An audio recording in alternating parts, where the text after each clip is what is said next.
नमस्कार, आप देख रहे हैं मारवाड़ का नंबर 1 चैनल झिलको बीएमआर और बात करते हैं इसलिए राजस्थान प्रदेश की आज की बड़ी खबरों की। बात कर लेते हैं राजस्थान प्रदेश की आज की बड़ी खबरों की और शुरुआत करते हैं राजस्थान प्रदेश की आज की पहली बड़ी खबर के साथ।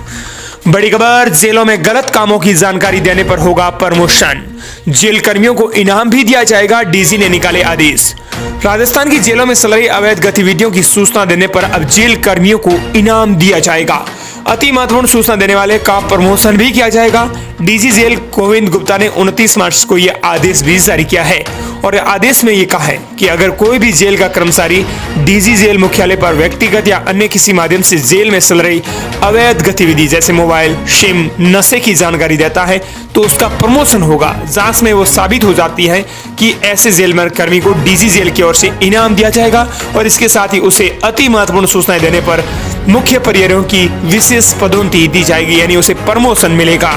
मोबाइल फोन की रोकथाम के लिए विशेष कदम डीजी जेल गोविंद गुप्ता ने उठाया है। अगली बड़ी खबर, राजस्थान में आज से स्कूलों और हॉस्पिटलों में ओपीडी का समय बदलेगा।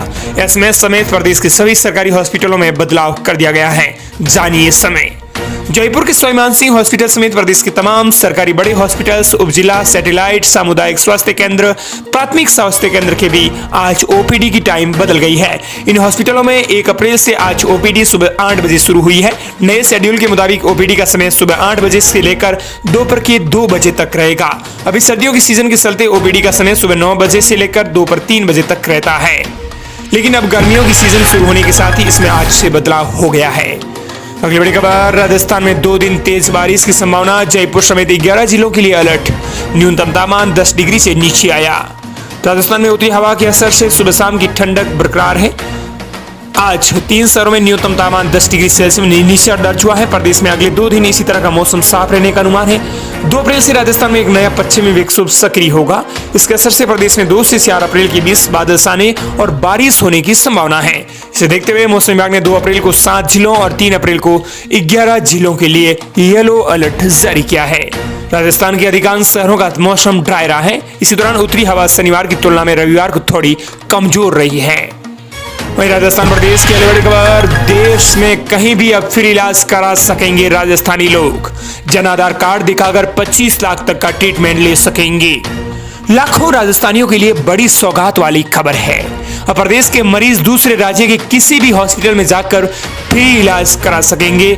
मुख्यमंत्री आयुष्मान आरोग्य योजना के तहत पंजीकृत लोगों को इसका लाभ मिलेगा। इसके लिए राज्य सरकार जल्द ही इंटर स्टेट पोर्टेबिलिटी लागू करेगी।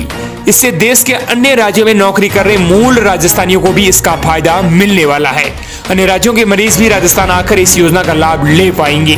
दूसरे राज्य के निवासियों को ये लाभ कैसे मिलेगा, क्या नियम और शर्तें रखी जाएंगी, कितने तक का इलाज मुफ्त हो जाएगा, बाहरी राज्यों के मरीजों का राजस्थान में मुफ्त इलाज के लिए कुछ कार्य करने होंगे, ऐसे सभी सवाल हैं जो कर्मचारी जानना चाहते हैं।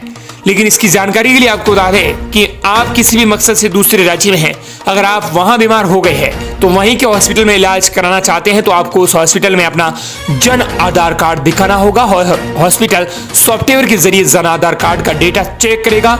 वैलिड होने पर Rajasthan state health insurance agency से अप्रूवल मिलते ही इलाज शुरू हो जाएगा। जितने का मुफ्त इलाज राजस्थान में मिलता है उसका लाभ भी देश के अंदर किसी भी राज्य के अंदर मिल पाएगा। वहीं राजस्थान प्रदेश की अगली बड़ी खबर, ईद पर लहराए फिलिस्तीनी झंडे, 12 में 25 लोगों पर एफआईआर। राजस्थान में सोमवार को ईद उल फितर की नमाज अकीकत और एहतराम के अदा की गए। सूबे के सभी प्रमुख शहरों में सुबह से ही मस्जिदों और ईदगाहों में नमाजियों का तांता लगा रहा। 12 में नमाज के बाद नमाजियों ने फिलिस्तीन के समर्थकों ने प्रदर्शन किया, फिलिस्तीन के झंडे और बैनर लगाकर नारेबाजी की। तो राजस्थान की 12 पुलिस ने 14 नामजद और 10 से 12 अन्य लोगों के खिलाफ मामला दर्ज किया है। अगली बड़ी खबर, मुख्यमंत्री भजनलाल शर्मा ने लॉन्च की 3 पॉलिसियां। बोले 2030 तक राजस्थान की अर्थव्यवस्था को $350 बिलियन तक ले जाने का हमारा टारगेट। सूबे के मुख्यमंत्री भजनलाल शर्मा ने सोमवार को राइजिंग राजस्थान इंपैक्ट 1.0 कार्यक्रम में 3 पॉलिसी लॉन्च की है। इसमें राजस्थान लॉजिस्टिक्स पॉलिसी 2025, राजस्थान की डेटा सेंटर पॉलिसी 2025 और Rajasthan textiles and April policy 2025 शामिल है। मुख्यमंत्री ने कहा कि ये नीतियां उद्योगों के लिए एक अनुकूल माहौल तैयार करेंगी और राजस्थान को निवेश का सबसे पसंदीदा स्थान बनाएंगी। हमने निवेशकों के लिए पहले भी कई पॉलिसी लॉन्च की है। अगली बड़ी खबर, अभी सीएनजी की कीमतों को लेकर आई बड़ी खबर, पेट्रोल और डीजल को लेकर भी है बड़ी खबर। दरअसल सीएनजी बनाने में उपयोग की जाने वाली एपीएम गैस की कीमत में सरकार ने 4% की वृद्धि की है। माना जा रहा है कि सरकार के इस फैसले से सीएनजी अब महंगी हो जाएंगी, क्योंकि बताया जाता है कि ईपीएम गैस जब कीमत में सरकार बढ़ोतरी करती है तो सरकार अपने आप सीएनजी महंगी कर देती है। तेल मंत्रालय की पेट्रोलियम प्लानिंग और एनालिसिस विंग की ओर से एक अधिसूचना में कहा गया है कि एपीएम की कीमत 1 अप्रैल से $6.50 प्रति MMBTU से बढ़ाकर $6.75 प्रति मिलियन ब्रिटिश थर्मल यूनिट कर दी गई है। अगली बड़ी खबर, राजस्थान में टोल टैक्स हुआ महंगा, आधी रात से लागू होंगी नई दरें। दरअसल राजस्थान में सफर करने वाले वाहन चालकों के लिए बड़ी खबर है। अब जयपुर जो अजमेर हाईवे पर अधिक टोल टैक्स चुकाना होगा। National highway authority of India NHAI ने 1 अप्रैल से टोल दरों में बढ़ोतरी कर दी है, जिससे विभिन्न श्रेणियों के वाहनों पर 10 रुपए से लेकर 70 रुपए तक का अतिरिक्त भार पड़ेगा। ये नई दरें आधी रात 12 बजे से लागू होंगी। नई दरों से वाहन चालकों की जेब पर भी असर नजर आ रहा है। जयपुर अजमेर हाईवे पर 2 प्रमुख टोल प्लाजा ठिठरिया और बड़गांव के संगड़ स्थित है, जहां टोल टैक्स की दरों में बढ़ोतरी की गई है। नई दरों के मुताबिक ठिकरिया टोल प्लाजा पर कार के लिए 95 रुपए और हल्के कमर्शियल वाहन के लिए 140 से 155 रुपए और बस एवं ट्रक के लिए 295 से 330 रुपए, तो कमर्शियल वाहन के लिए 320 से 360 रुपए चुकानी होंगी।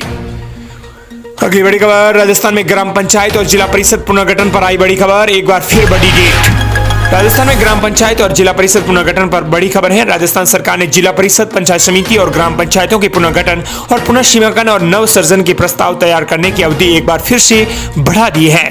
पंचायत राज विभाग के आयुक्त जोगाराम ने इस संबंध में आदेश जारी कर दिए हैं। आदेशानुसार बता दें कि राज्य स्तर पर 4 जून तक प्रस्तावों को अंतिम रूप दिया जाएगा।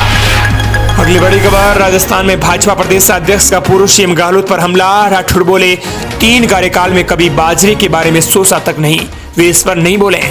राजस्थान भाजपा प्रदेश अध्यक्ष मदन राठौड़ ने पूर्व मुख्यमंत्री अशोक गहलोत पर तंज कसते हुए कहा कि जिन्होंने अपने 3 कार्यकाल पूरे कर लिए लेकिन कभी भी बाजरे की MSP पर खरीद के बारे में कोई बात नहीं कही, उन्हें तो कम से कम इस मुद्दे पर बोलना तो नहीं चाहिए। सोमवार को जोधपुर दौरे पर आए राठौड़ ने मीडिया कर्मियों से बातचीत करते हुए कहा कि ये तो प्रधानमंत्री नरेंद्र मोदी भाई ने किसानों के लिए सोचा है। श्री अन्न का अभियान भी वे आगे बढ़ा रहे हैं। राजस्थान के मुख्यमंत्री भजनलाल शर्मा ने भी बाजरे की MSP पर खरीद का फैसला लिया है। ये खरीद नियमानुसार हो रही है, इसमें गहलोत साहब को तो कम से कम बोलना तो नहीं चाहिए। अगली बड़ी खबर, हाईकोर्ट बोला रविवार और पेड लीव भी वर्किंग डे में शामिल। बैंक ने 13 दिन कम बताकर नौकरी से निकाला था, लेबर कोड का फैसला किया रद्द। राजस्थान हाईकोर्ट ने कहा है कि किसी भी कर्मचारी को सर्विस पीरियड में रविवार और शवेतन छुट्टी यानी लीव विद पे को शामिल करते हुए उसके वर्किंग डे की गणना की जाएगी। इसके साथ ही हाईकोर्ट ने लेबर कोड के आदेश को रद्द कर दिया है। हाईकोर्ट में जस्टिस अनूप ढंड की अदालत ने लालचंद जिंदल की याचिका पर सुनवाई करते हुए आदेश जारी कर दिया है। अगली बड़ी खबर, राजस्थान में IPL मैचों में अब गूंजेगी राजस्थान में कमेंट्री। दरअसल राजस्थान में क्रिकेट प्रेमियों के लिए बड़ी खबर आ रही है। इस बार IPL मैचों में राजस्थानी भाषा में कमेंट्री सुनने को मिलेंगी। BCCI की सहमति के बाद यह संभव होगा और लोगों को IPL मैचों में राजस्थानी भाषा का लुत्फ उठाने का मौका मिलेगा। राजस्थान में क्रिकेट प्रेमियों के लिए इससे बड़ी कोई खुशखबरी नहीं है, क्योंकि इस बार IPL मैच में लोगों को राजस्थानी भाषा में कमेंट्री सुनने को मिलेगी। इसको लेकर खेल संघ ने इसकी तैयारी कर ली है। खेल आयुक्त नीरज के पवन ने IPL मैचों में राजस्थानी भाषा में कमेंट्री सुनने को मिलेगी, इसकी पुष्टि कर दी है। इसको लेकर काउंसिल के पास लोगों की राजस्थानी भाषा में कमेंट्री को लेकर सुझाव आए थे। इसके बाद खेल संघ ने इस पर मुहर लगाते हुए राजस्थानी भाषा में कमेंट्री करवाने की पूरी तैयारी कर ली है। अगली बड़ी खबर, यमुना का पानी जल्दी राजस्थान के एक इलाके तक पहुंचेगा। हरियाणा CM नायब सिंह ने दिए संकेत। हरियाणा सरकार राजस्थान के शेखावटी क्षेत्र को यमुना का पानी देने के लिए जुटी हुई है। इसको लेकर हरियाणा के मुख्यमंत्री नायब सैनी ने भी इस बात के संकेत दिए हैं। उन्होंने राजधानी जयपुर के सोमो में शेखावटी को मिलने वाले यमुना के पानी को लेकर बड़ा ऐलान कर दिया है। उन्होंने कहा कि जो MOU किया गया है वो उसके अनुसार हरियाणा शेखावटी को यमुना का पानी देंगे। इसको लेकर हरियाणा सरकार लगातार जुटी हुई है। सरकार का प्रयास है कि जल्दी राजस्थान को यमुना का पानी पिलाया जाएगा। हरियाणा CM ने यह ऐलान कर दिया है। वहीं राजस्थान प्रदेश के अलवड़ी खबर, राजस्थान के शिक्षा मंत्री ने शिक्षकों को दी चेतावनी, फर्जी डिग्री वालों की अब खैर नहीं। शिक्षा मंत्री मदन दिलावर ने फर्जी डिग्री से सरकारी नौकरी करने वाले टीचर्स के खिलाफ कड़ा रुख अपनाया है। उन्होंने कहा कि 134 टीचर्स को बर्खास्त कर दिया गया है और मामले की जांच जारी है। इसके अलावा उर्दू में लिखने पर भी उन्होंने एक टीचर्स को निलंबित कर दिया है। मजेदार सरकार के फायर ब्रांड नेता और शिक्षा मंत्री मदन दिलावर अपने बेबाक बयानों के कारण सुर्खियों में रहते हैं। फर्जी डिग्री से नौकरी हटाने वाले टीचर्स को लेकर शिक्षा विभाग में शिक्षा मंत्री मदन दिलावर ने एक बड़ा बयान दिया है।